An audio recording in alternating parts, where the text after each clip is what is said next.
Chapter 4.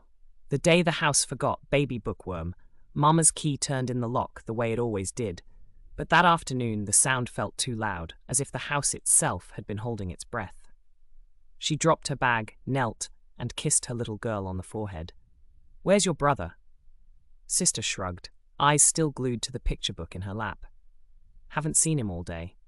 The words floated down the hall like a paper airplane nobody had asked for. Mama found Nurse Debbie in the kitchen, polishing the same spoon twice.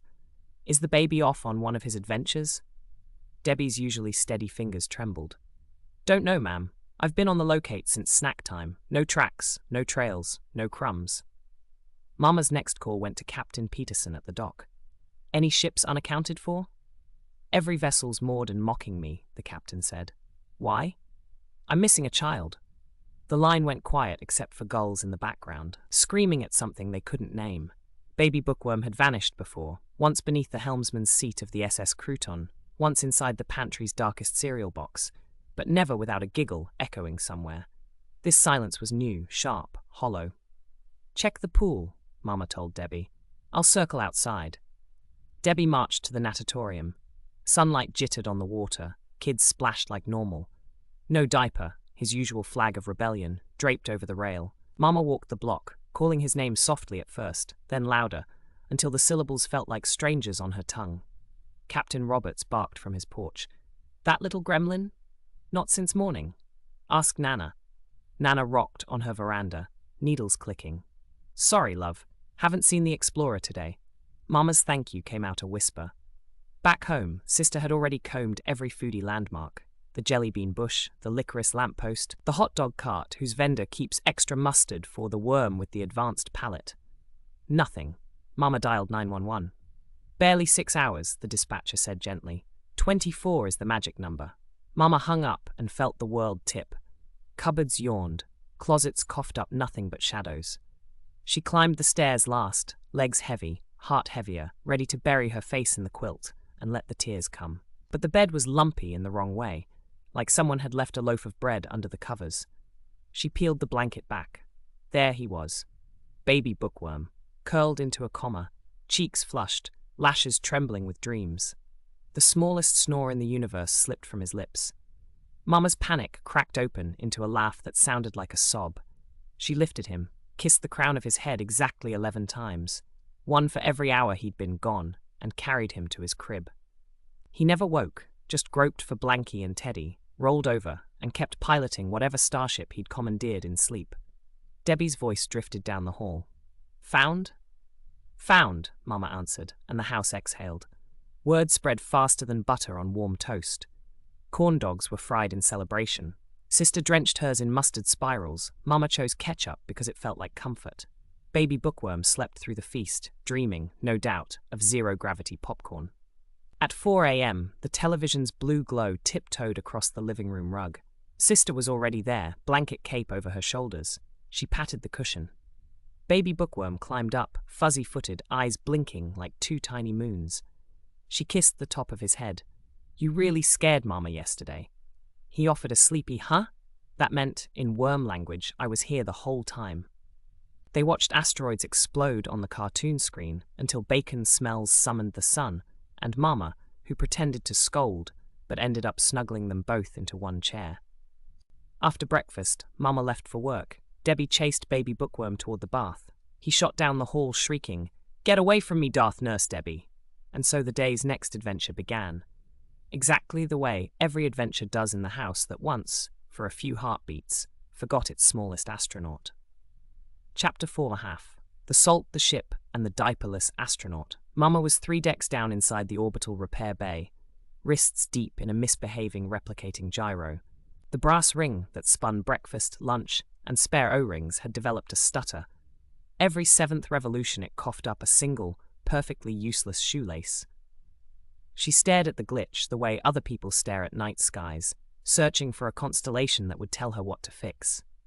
Footsteps clanked down the companionway. "How's that baby of yours?" called Salty Mike. Flight suit half-zipped, coffee thermos swinging like an unexploded bomb.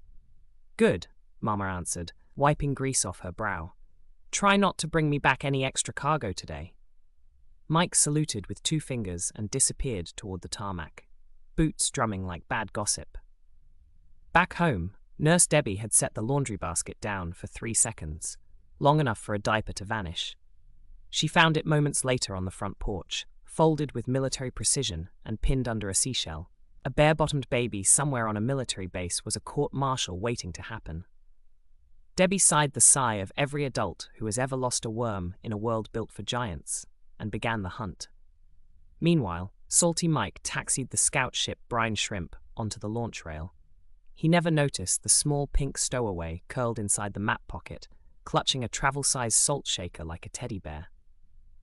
At altitude, Mike set the autopilot, brewed coffee, and, out of long habit, bit into a sandwich before tasting it. The first sip of coffee hit like a wave across the bow. He sprayed it over the console. Blech! Tastes like I mugged the Atlantic.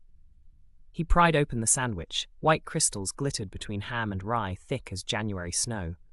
Who's sabotaging my lunch? He spun the dial for another cup, one hand on the yolk, the other fishing for sweet and low.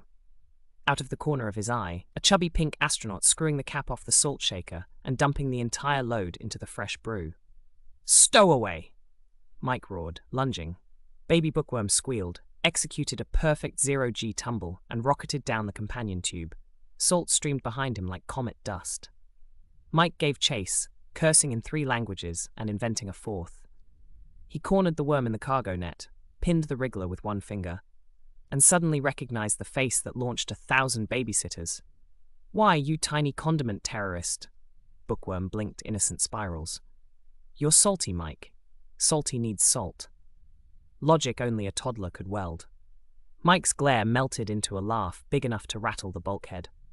Kid, I got that call sign because I once landed a Corvette in a dead-engine glide with nothing but seawater in the fuel line, not because I like my food to taste like Poseidon's armpit. He ruffled the worm's soft crest. Let's get you home before Mama turns me into shoelaces. He spun the ship, radioed ahead, and set a course for the housing quad. Debbie met them on the tarmac, diaper in one hand, righteous fury in the other. She snatched Bookworm, planted 3 firm pats on his bare behind, and snapped the fresh padding into place with the efficiency of a flight deck crew. That thing is not a fashion statement, it's ordnance. Keep it on. Bookworm grumbled, too constrictive for deep space maneuvers. Mike tipped his cap. Sir, I recommend full diaper protocol until he earns flight clearance. He climbed back into Brine Shrimp, leaving a trail of coffee-flavored contrails and 1 small seashell on the dashboard, present from the worm who, for 1 brief sortie, had seasoned a legend. Debbie carried her escape artist home, already drafting tomorrow's lockdown procedure. Mama, still elbow-deep in the gyro, felt the station give a little shudder. Whether from repaired machinery or distant laughter, she couldn't tell. She smiled anyway, wiped her hands, and whispered to the spinning ring, Hold together, girl, we've got a salty universe to feed.